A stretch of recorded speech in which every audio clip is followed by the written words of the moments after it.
aha ɛyɛ district so asɛm asi ɛwɔ Burkina Faso.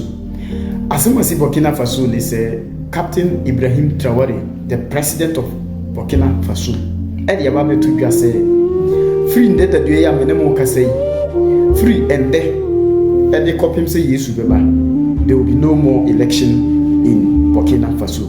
In fact, asɛm wei ɛyɛ trendy san sɛ amanfo sɛ na yɛfii sɛ wo ma a ɔbɛsɔre akonnwa no so na mmom kuromafo ne citizens kuromafoɔ ɛna ne cabinet mpanyinfoɔ ne ɔmo ebu man no ɔmo kyerɛ sɛ yɛhwɛ yɛkyi mpuntundwuma a abranteɛ no ayɛ a ɛho hia sɛ they will call for any election in Burkina Faso.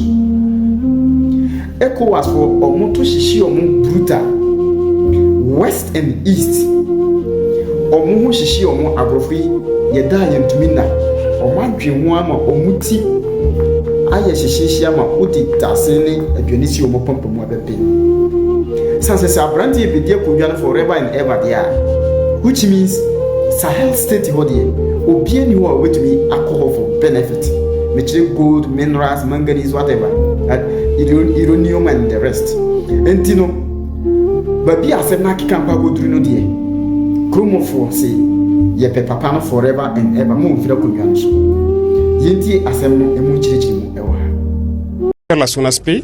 We have never told the Americans or the French when they should organize their elections, so it is not up to them to come and tell us when we should organize ours. There will be no more elections to please the West, said Prime Minister of Burkina Faso. Our priorities are security, the rebuilding of the state and development. If the elections can help us have security, we will organize them. If the elections can help us rebuild our state, if the elections can bring development, we will organize them as soon as possible. We are tired of going in circles. We must get our country out of the environment of poverty in which we have been for a long time. We must be clear that if elections were a means of development, we would have already been developed long ago. We do not organize elections to organize elections. When we are politicians without objectives, we organize elections for the sake of elections.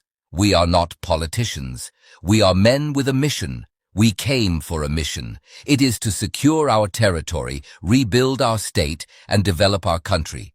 If elections can help us achieve these goals, we will hold them. Suppose the elections cannot help us achieve these objectives.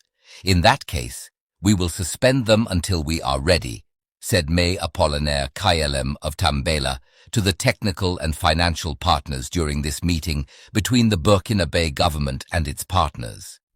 The Prime Minister also made it clear that international partners should thoroughly scrutinize their assistance to determine if it is genuinely aimed at helping each other or if there are other ulterior motives at play. According to him, providing aid to those who are struggling may be helpful in the short term, but it does not ultimately lead to sustainable development. The Prime Minister has called for a significant shift towards empowering individuals and communities to become development actors in their own right, rather than relying on external assistance. This approach will benefit everyone, including the global economy, through increased international trade. The Prime Minister has emphasized that the goal is to move beyond mere aid and establish true partnerships with international partners to structure areas of the economy in a way that leads to long-term growth and development. He has stressed that the ultimate goal is the emancipation of citizens and that true partnerships must be built on mutual respect, trust, and collaboration. A few weeks ago, Captain Ibrahim Traoré also said that elections in Burkina Faso are not a priority compared to security. The democratically elected government of President Roch Kabore was overthrown in January 2022 by a junta led by Colonel Paul-Henri Damiba. In July 2022, the junta agreed to a 24-month transition timetable with the Economic Community of West African States, ECOWAS. Then, in September of that year, the 35-year-old Traoré ousted Damiba and superseded the constitution with a charter giving himself unilateral powers. Despite agreeing to keep the previously negotiated transition timetable, the extra-constitutional seizures of power undermined Burkina Faso's nascent and hard-earned democratically oriented political process, which had overcome the 27-year rule of Blaise Compaoré, who had himself come to power in a coup.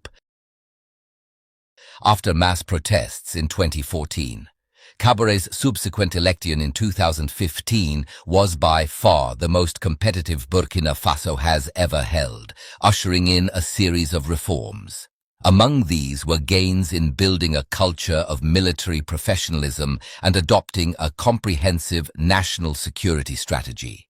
Captain Traoré, who had promised a return to democracy with presidential elections by July 2024, also announced planned changes to the constitution to make it more representative of the masses. "It's not a priority. I'll tell you that clearly. Security is the priority in a country plagued by militia violence," he told reporters, referring to elections. Even so, the goal was still to organize a ballot, he said, without specifying a date. "There won't be an election that is only concentrated in Ouagadougou and Bobo Dioulasso and other nearby towns," he said, referring to two cities that have largely been spared frequent militia attacks. Traoré went on to say he was planning a partial change to the country's constitution, saying the present text reflected the opinion of a handful of enlightened people, to the detriment of the popular masses. "The current texts don't allow us to be able to evolve peacefully," he said. "We are at war," Traoré said, blaming certain actors for refusing to sell the army equipment. "Most of our equipment is Russian," he added, "and there is not much French equipment." Under the leadership of Traoré, the diplomatic relationship between Burkina Faso and France deteriorated significantly. As a result, the French military forces, which had been providing assistance to the Burkinabe army, departed from the country following the request of the junta. Burkina has since moved closer to Russia and formed an alliance with neighboring Mali and Niger, two countries also led by military regimes. Given that Russia is increasingly focused on Africa, President Vladimir Putin has set the task of building up Russia's diplomatic presence in the continent, which implies opening new offices or increasing the staff at the existing foreign missions. The plan is to ensure Russia is represented to the maximum degree in Africa. Russia is open to deepening its technological partnerships and military technical cooperation with other countries on equal terms, and to working with all those seeking to assert their national interests and independent. Medobi bi asese wajibre na uti no kware no. Aha, the truth so. Begwani the truth community Ghana. The truth community. Asem to a yembo dompe, yembe daiwachi. Ope full video no ahwa ko YouTube search the truth. Obo say the truth ewo. Icon no the same icon and that me profile so. And as share obetimi ahwe profile na se. Link na da on phone saboso e do we come YouTube channels na okwa akọ subscribe say the be news eto ho a musa betumi aka. Na me share bibia.